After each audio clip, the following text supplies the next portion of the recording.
Section 6.2, Multiplying and Dividing Radical Expressions. Today, students are going to be able to learn how to multiply and divide radical expressions. Combining radical expressions when they are products. So if you have the nth root of A times the nth root of B. So the first thing you have to check is the index the same on both of them, and if they are, then you get to make it one radical, and you get to multiply A times B together underneath it. Let's look at our first example for multiplying radical expressions. So I have the fourth root of 7 times the fifth root of 7. So it's really easy to just multiply the 7 times 7, but you need to notice that this is a 4 and this is a 5, so you cannot multiply this example together, and you can't simplify it any more than what it's already at. Press pause and try multiplying the fifth root of -5 times the fifth root of -2. First thing you need to check is, are the indexes the same, which they are. So I make it one big radical, and I'm going to multiply -5 times -2.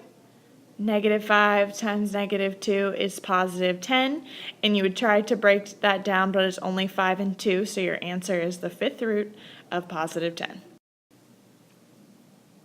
Simplifying radical expressions. In section 6.1, all of the radicals went in perfectly, and so now it may not. So our first example is the cube root of 128 x to the 7th.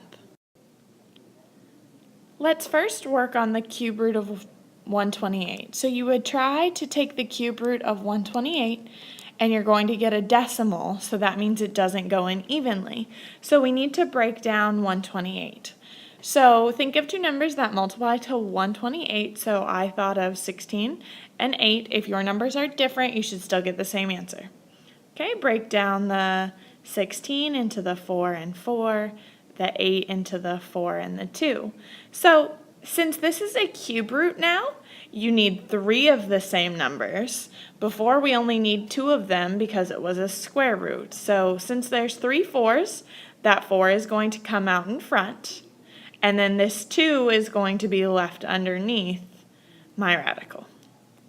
Okay, x to the 7th. So you ask yourself, how many times does 3 go into 7?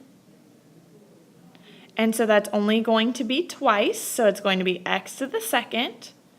So then 3 times 2 is 6, but I had 7 x's, so that means I have 1 left over that's under my radical still. So your answer is 4 x to the 2nd cube root of 2x. If you're kind of struggling with the x's maybe, since it's x to the 7th, that means you could write 1, 2, 3, 4, 5, 6, 7 x's. And just like over here when we circled 3 4s, we need to circle 3 x's. So that set of x's is going to come out in front. That set of x's is going to come out in front. So x times x gives me x squared, and then this x that isn't circled stays under your radical, just in case you needed a little bit of extra help with that. Now we are going to simplify a product. So there is 2 ways of starting this problem, and either way will get you the same answer. So you could start by taking 45, multiplying it by 35, taking x to the 5th and x and adding their exponents, y to the 3rd and y to the 4th and adding their exponents. However, those are going to give you pretty big numbers, especially when you do the 45 times the 35. So I would suggest simplifying each radical separately before you move on to the multiplication. So 45, you know the square root isn't a nice number, so you have 9, and 3. Again, sorry, I said the wrong number, 9 and 5. And then the 9 breaks down into the 3 and the 3. So this 3 comes out in front. Okay. Now I have, remember that's an invisible 2. How many times does 2 go into 5? So that's twice.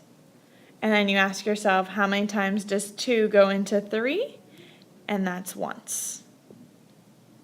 Okay, The 5 that's left over here stays under my radical.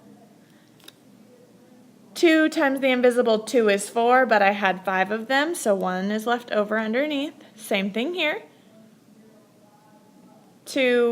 1 times 2 is 2, but I had 3, so I have 1 left over underneath. Okay, now let's work on the 35. So the 35 just breaks down into 5 and 7, and I can't simplify any of those numbers anymore, so unfortunately the 35 has to stay under my radical. The square root of x, I can't simplify that anymore. And the square root of y to the 4th is going to give you y to the 2nd out in front. Okay, now we are going to multiply. So I'm taking 3x to the 2nd, and I need to multiply it by my y squared. So remember, you add exponents that are alike, so it's going to give me 3x squared y to the 3rd, because 2 plus 1 is 3. Then we take 5, and we multiply it by 35, and you get the square root, the square root of 175. Okay, then we take the x times the x, add their exponents, and you get x to the 2nd. And then there's no other y's underneath, so you just have a y. All right, now we get to keep simplifying. We get to break down that 175. So it breaks down into 35 and 5. Those are the two numbers I just used. And then it's going to be 7 and 5. So that means this 5 gets to come out in front with that 3. So 5 times 3 gives me 15. The square root of x squared is x, and x squared plus another x gives me x to the 3rd. Y to the 3rd, because we can't simplify it anymore. The 7 stays underneath. The y stays underneath. And that's your final answer. Now we're going to look at combining radical expressions when there is a quotient involved. So if you have the nth root of a divided by the nth root of b, again, you have to make sure that their indexes are the same. As long as their indexes are the same, you can make it one big radical, and you can take a divided by b underneath that. Just like in example 4, example 5 has two ways of starting it. You could simplify the numerator, simplify the denominator, and then divide them. And then sometimes it's easier to just make it one big radical and simplify that way. So check to make sure, are your indexes the same? And they are. So I make this one big radical, and I have 50 x to the 6th divided by 2, x to the 4th. So now we divide. 50 divided by 2 gives me the square root of 25. And then when we're dividing exponents, we subtract. So 6 minus 4 gives me x to the 2nd. And then this simplifies very nicely. The square root of 25 is 5. The square root of x squared is x. Now we are going to look at rationalizing the denominator. And for the most part, you guys seem to understand it when it's square roots, but when your index is anything different than a 2, it does make it a little more difficult. So yes, you have to multiply, and you multiply the top and the bottom by the same thing.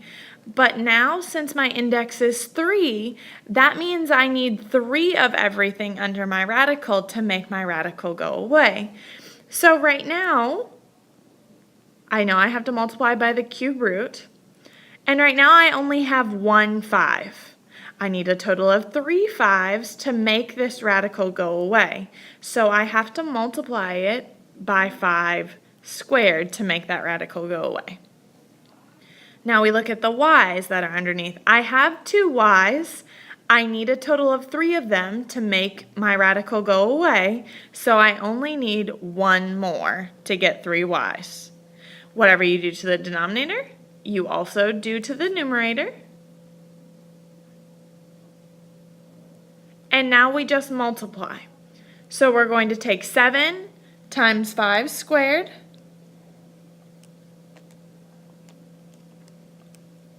and that gives you the cube root of 125 of 175. There's no other x's, so I write an x, and then there's no other y's, so I just write my y for my other numerator. In the denominator, I have 1 5 times 2 more 5, so that's going to make it 5 to the third power. I have 2 y's times 1 more y, which is going to make it y to the third power. So now, since in the denominator the index and the exponents match, it's like they all cancel out, and I'm just left with 5y in my denominator. Now we need to see if we can simplify our numerator anymore. So 175 is going to break down to 35 times 5. Then you can break down the 35 as 5 times 7. And then, since you need 3 of the same numbers to undo that radical, I only have 2 5's, not 3 5's, so my numerator is going to stay the cube root of 175 xy.